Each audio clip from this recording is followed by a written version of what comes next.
Hey guys, welcome back to the channel. My name is Ryder, and this is a beginner's guide to Wrecking Ball, or Hammond. In this video, we will go over the basic abilities and playstyle of Wrecking Ball, and kind of some tips and tricks, strengths and weaknesses that the hero has, so that you can kind of jump into quick play or competitive and kind of have an idea of how the hero works, so you're not going in completely blind. Again, guys, keep in mind, this is just a beginner's guide. This is not an in-depth advanced guide. In order to really get down and master some of the heroes in Overwatch, it will take some practice, it'll take some work, stuff like that. My webcam is all off center. It'll take some practice, some work, and so on and so forth. To really get good at some of these heroes, but this is going to at least give you a good foundation so you're not going in completely blind. Before I get started, guys, please be sure to go down below, hit that like button, hit the subscribe button, check the description down below where you will find my Twitch link where I stream pretty regularly at that channel, so please go there if you feel so inclined and drop a follow. But without further ado, let's jump into Wrecking Ball. So Wrecking Ball is a tank hero. Tanking in Overwatch means basically your job is to create space for your team. You are going to be the most sustainable hero on the team. You're going to be able to survive the best. You're going to be able to withstand the most damage. And your job is to be at the front line, pushing the enemy team back, creating space for your DPS and your support to push forward, and basically leading the charge into the enemy team. And there are two different types of tanks in the game. There are your shield defensive based tanks like Reinhardt or I would say Orisa, Roadhog.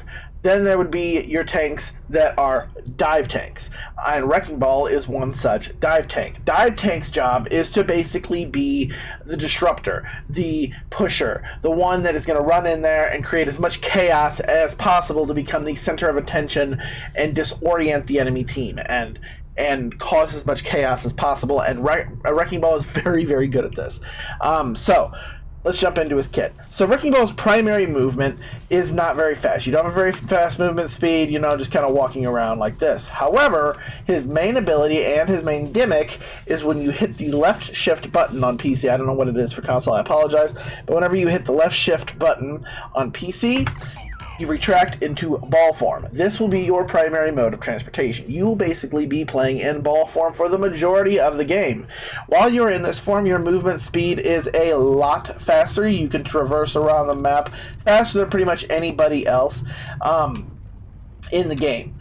And a lot of your moves focus around being in ball form. Now, as you can see, there is a gauge that is appearing as I'm rolling that is growing with speed. That is your momentum gauge. Okay, with each number it goes up, you get more and more momentum. At 1 or 2, you're not really gonna do much to anybody. However, or even at 3, your goal is to get to 4. When you get to momentum level 4, you basically become a big wrecking ball, and anybody you hit will take damage and get knocked back. Now, in order to make that happen, you have your right trigger button, which is your grappling hook. Your grappling hook can attach to any surface in the game, and you can then swing yourself forward on using that surface as a propulsion device, so to speak. This allows you to reach high levels of the map, get high up in the air, spin points to hold them and contest them, smack enemy team members around and cause damage and chaos and get them out of position. Things like that, and the damage is pretty respectable from this. Now keep in mind, when you attach to something with your grappling hook, you only have a set amount of time before it will auto disconnect. The days are gone in Overwatch 1 where you can just stay connected to something and spin non-stop. Eventually it will become disconnected, you will come off. They did that on purpose so that Wrecking Ball can no longer just spin perpetually on a point.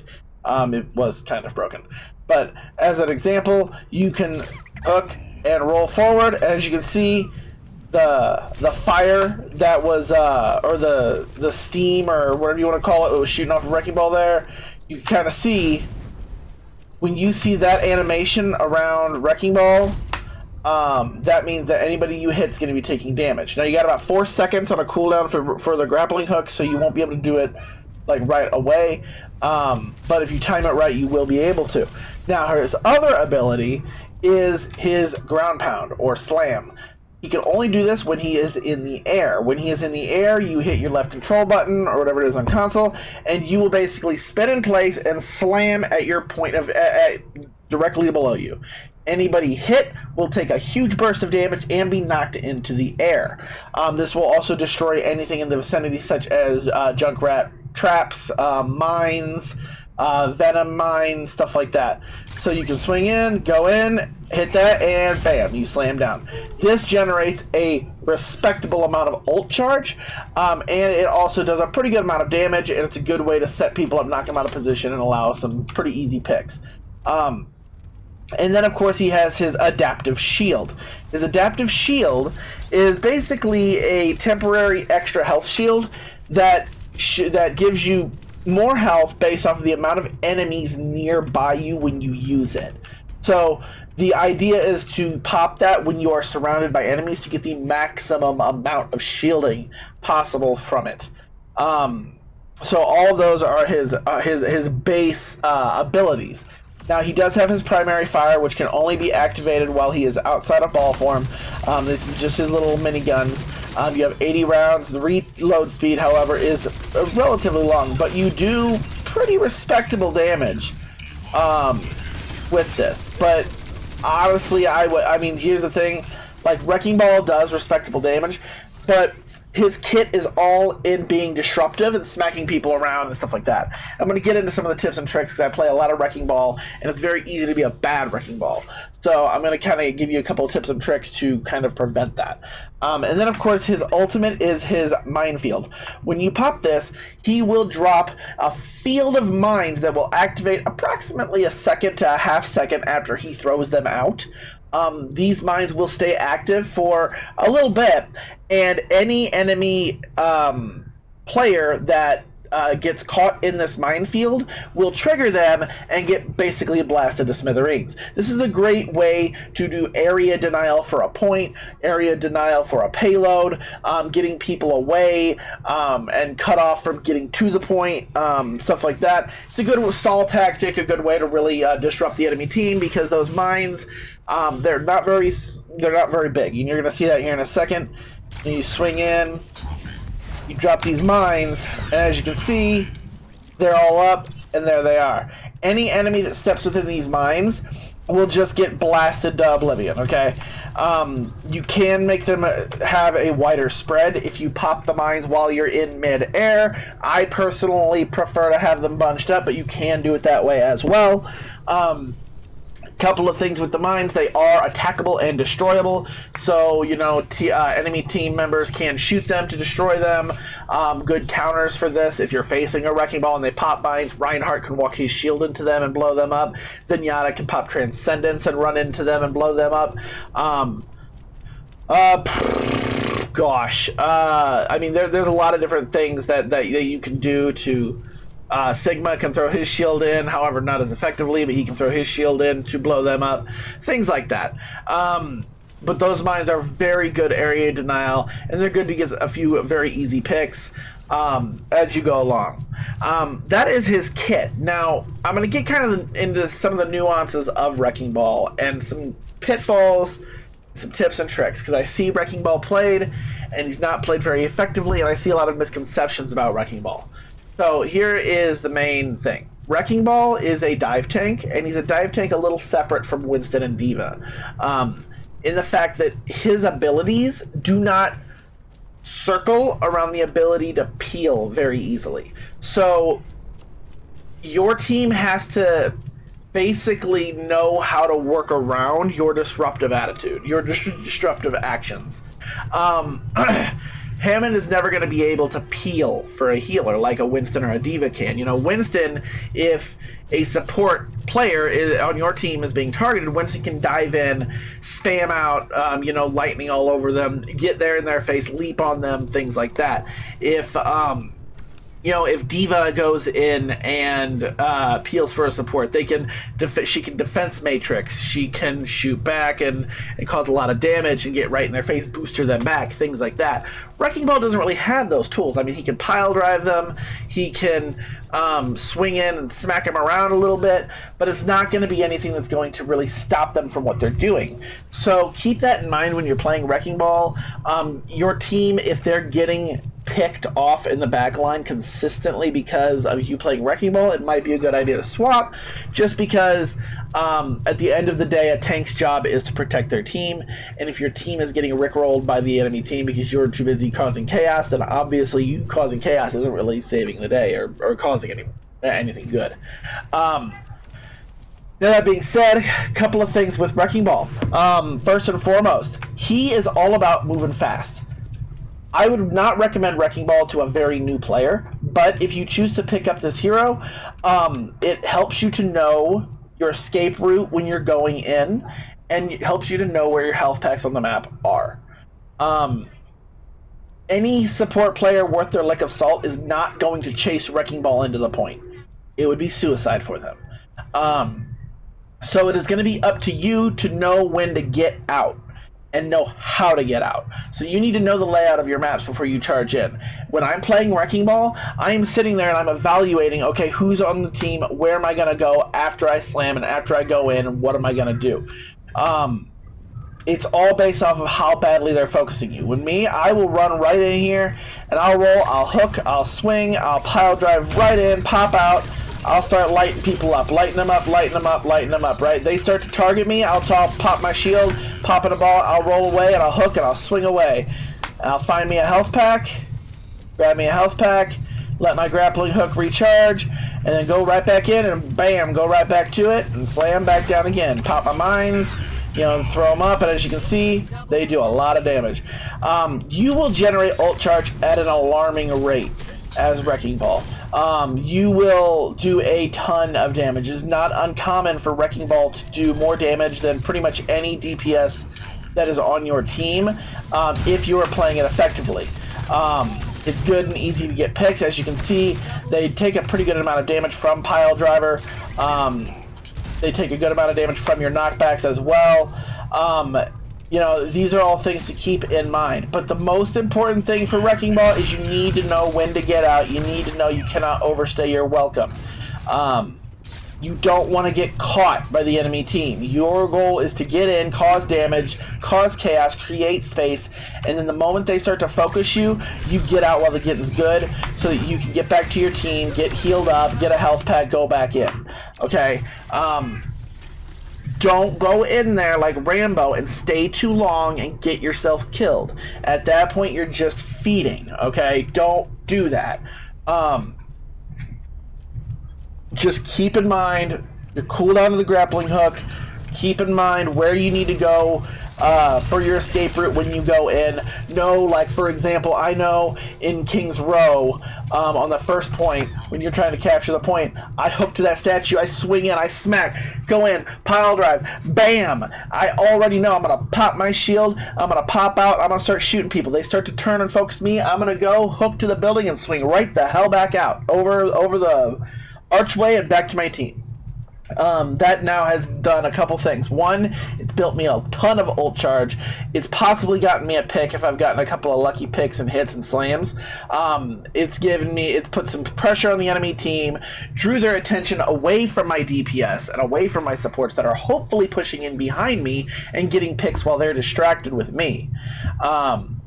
And if all goes well, they're focused on me. My job as Wrecking Ball, so your job as Wrecking Ball, is to be the center of attention to that enemy team. You want to be the biggest disruptive pain in the ass. You want to be swinging in, smacking people to the left, smacking people to the right, pile driving on the ground, dropping your mines, lighting up the supports whenever you slam in. You know, you just want to constantly make them to keep their head on a swivel, looking around, trying to figure out where you're at and where you're coming from next. Because if they're focused on you, then they're not paying attention to your Widowmaker that's up in the top line taking pop shots at the supports.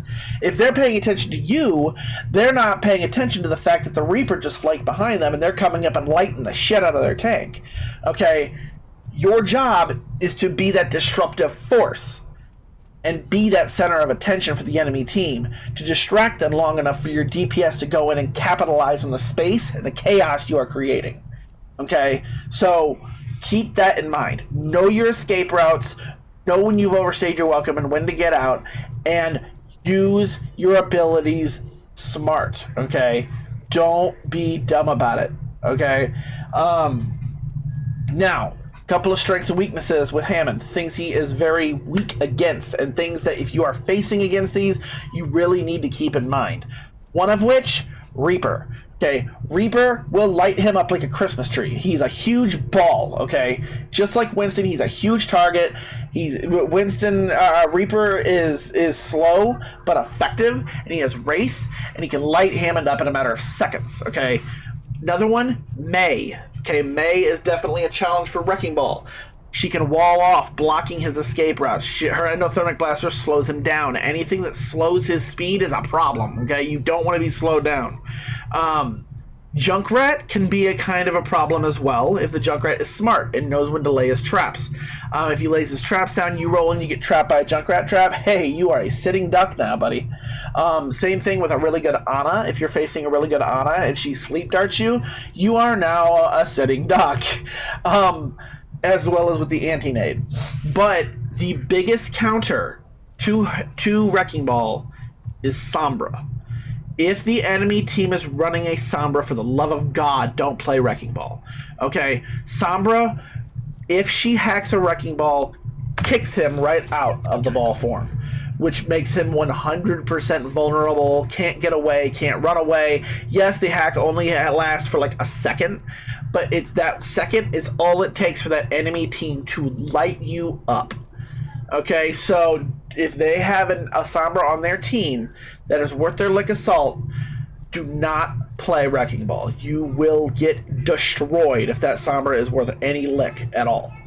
As far as strengths, Wrecking Ball is very good against your squishier DPS. So your Tracers, your Genjis, your lower health supports like Mercy, Zenyatta. That in mind, Zenyatta's Discord can light up him, but Discord lights everybody up. But all of these heroes that have lower health pools are definitely a danger.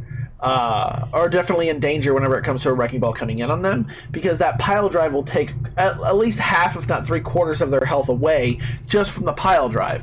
And then if that Hammond is smart, he'll do that pile drive, follow it up with popping out a ball form and lighting them up. As I'll kind of demonstrate how, see, hopefully I don't knock Tracer off here, but you see I knocked her off. But yeah, see, you can knock people off with it. I wasn't intending to do that, but let me see if I can pile drive here in this. So as you can see, look how much health I just dealt that Tracer through that one pile drive. And then if I'm smart and I follow it up, I can just drop her, okay? Any hero with 200 health is in danger whenever it comes to a Wrecking Ball that knows what he's doing. Because he can roll in there, bam, smack him with the roll-in damage, and like I probably can't do this again because it's probably gonna fall off. But with Tracer, like if I go and I can't do it because of where she's positioned. But you get the gist. Like if you hit with the momentum, she takes damage from that. You swing up, pile drive down, takes damage from that. Pop out, light it up. That 200 health hero will drop. Okay, so these are all heroes that are definitely in danger if a Wrecking Ball comes at them. There are a couple of soft things that you're There are some things that you need to keep in mind. There are some soft counters that you can deal. You know, his auto machine gun fire is a light counter to your flight units like Pharah or Echo. You know, keep in mind that that's all things that you know, you can learn as you go along.